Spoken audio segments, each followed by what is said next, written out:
Growing tensions and the unknown of the situation with Iran can be really unsettling for many of us. And as more and more troops are sent to the Middle East, it can be especially confusing and alarming for our children. So how can parents talk to kids about the situation with Iran? Joining us now is licensed mental health counselor Shantala Boss. Good morning to you, Shantala. It is always good to see you. You and I were talking a little bit about this off camera, and I've got to tell you, from a personal perspective, my kids have said, are we going to war? Am I going to have to go into the military? Am I going to have to go fight?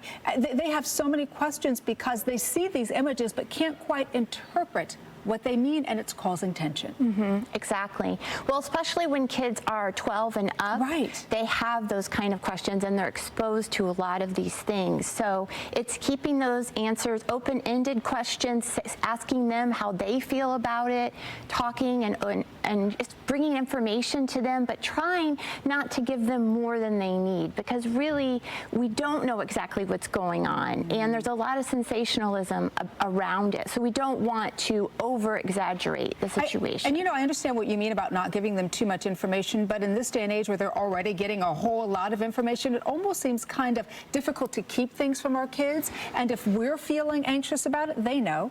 They can tell when mom and dad are feeling a little bit upset and a little bit anxious about something. So how much information should we give them? Should we be completely honest? Should we temper it? Should we sugarcoat it?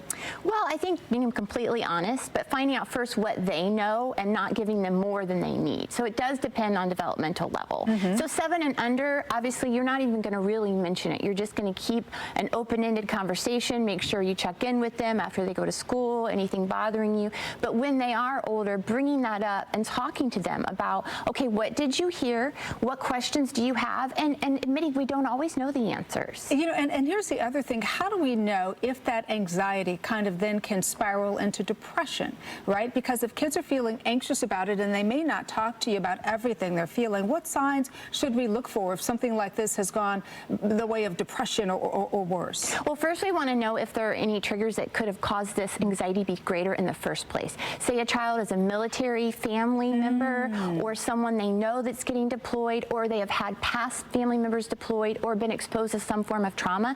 They're going to be at a higher level of stress for anxiety, which can then spiral into depression. And depression is seen with loss of interest in what they used to enjoy, maybe withdrawing a little bit, obsessing or worrying, constantly asking questions about what's going on. So that's when you need to ask for more help. And when you talk about more help, when do you get to the point where you may need to seek professional help for this? Because that might be something that not a lot of parents think about, that my child may need to talk to someone other than me about what they're going through. Well, that's a great question. So it's really those things. If you know that a child already has those triggers, or possibly due to their past, and they're actually experiencing stress maybe related to the past because of what's going on, you know that they're more susceptible and you probably do need to seek out a mental health counselor.